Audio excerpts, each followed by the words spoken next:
Kate Hermosa Trinidad from Social Studies 1A.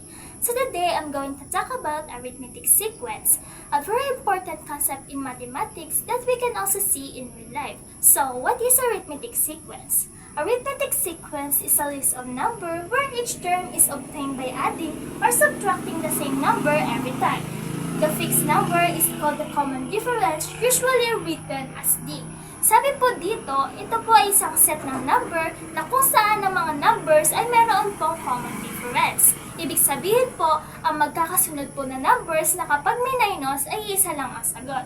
For example po, 2, 5, 8, 11, and 14. Ito po ay isang set ng numbers na mayroong common difference na 3.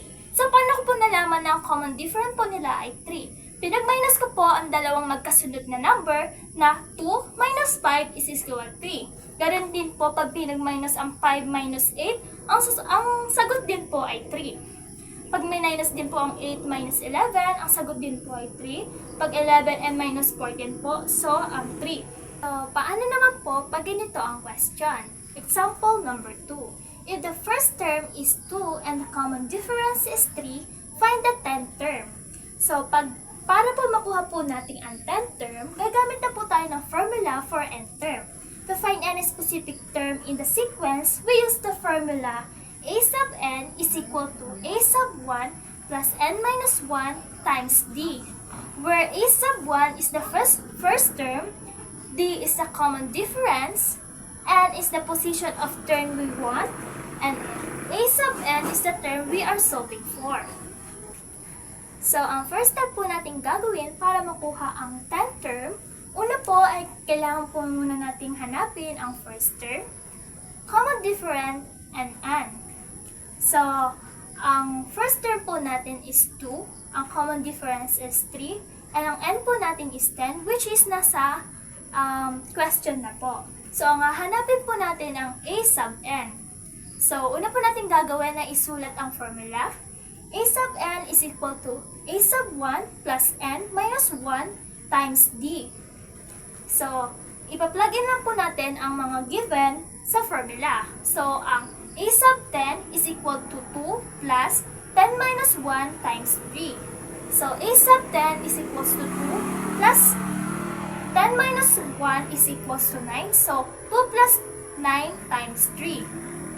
Then, a sub 10 is equal to 2 plus 27. 9 times 3, 27. So, pagpa-plus po natin ang 2 plus 27, ang a sub 10 po natin is 29. So, paano naman po natin malalaman kung tama po ang sagot natin? So, para po ma-verify na tama ang sagot natin, gagawin po natin is a sub 1 is equal to 2.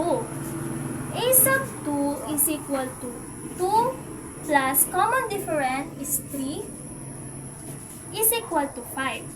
So, a sub 3 is equal 5 plus 3 is 8. A sub 4 is equal to 11. A sub 5 is equal to 14. A sub 6 is equal to 17. A sub 7 is equal to 20. A sub 8 is equal to 23. A sub 9 is equal to 26. And 8 sub 10 is equal to 29. So, tama po yung sagot natin.